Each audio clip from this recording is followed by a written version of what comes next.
All right, David Hopper with 8 Count News here. We're here with Claressa Shields in Austin, Texas at the South by Southwest Film Festival. We just were at a screening of T-Rex, a documentary about Claressa. Claressa, just talk about, was this your first time seeing the film, and if not, or what did you think of the final product? Well, I seen it, but I think that now seeing it for the second time, it was very emotional. It showed so many hardships that I had to go through. It shows when I lost. Oh, I hate that. It shows all my wins, and then it shows, you know, me winning the Olympics and then having to go back home because I was only 17 and go back to school. And they grabbed so much, and then it just showed me as a great person that I am, and I'm a great role model. And it was just great. They've been following me around for it'll be exactly 3 years on my birthday. Cause that's the first time I met them. I was 17, and my birthday was March 17th in a couple days. So that's the first day that I met them. And I have to say that the documentary crew did a great job. When you read my story, like let's say, you know, shout out to the Yahoo News, but they never grasped my story.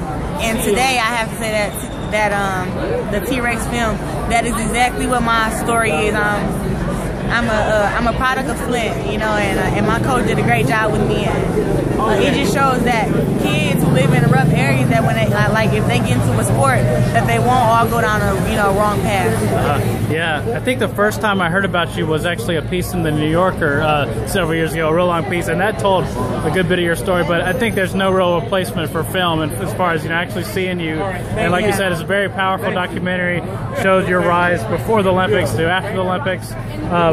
Well, just I guess what would you say was your was there, like, did you have a favorite scene of the film, or what do you think will really, and also what do you think will really stick with audiences about this film? My favorite part of the film is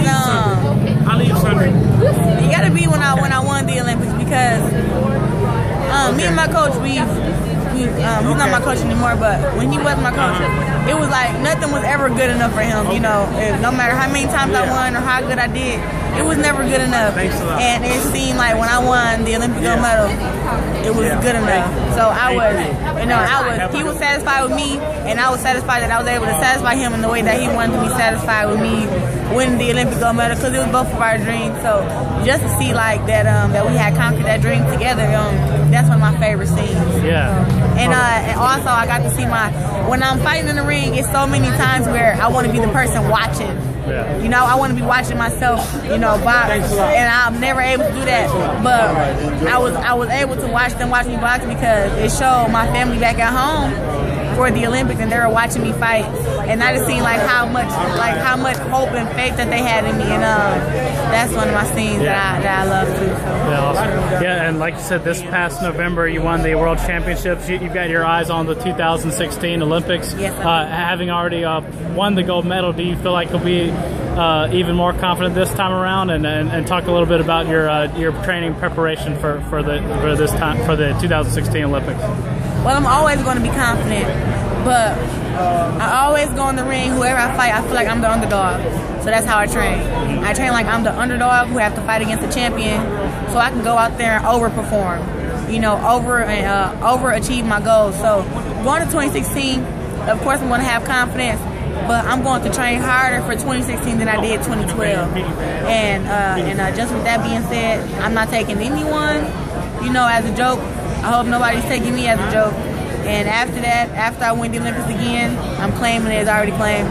Well, after I win it again, after that I'm going professional, and hopefully there's some great things for me there. And I think that it should be being a two-time Olympic gold medalist, a woman boxer. And I don't even like when they put woman in front of it. I'm a boxer. I'm an athlete. A boxing is not a gender. You know, so they shouldn't treat us any different. I feel like this would be jumping over the barrier. I win 2 Olympic gold medals. They will not be able to deny me.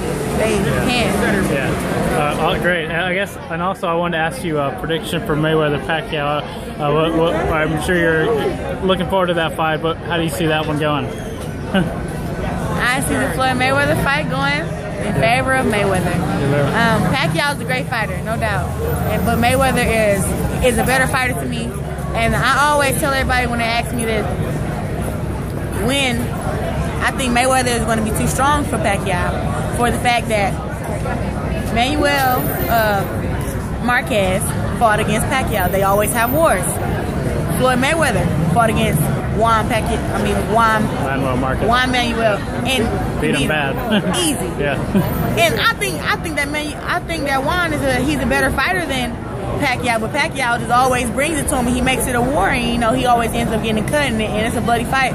But that's not going to happen. Mayweather, I think that he's too strong for Pacquiao, and I give it to Mayweather, majority decision. All right. Thank you so much, Claressa. Yep. No problem.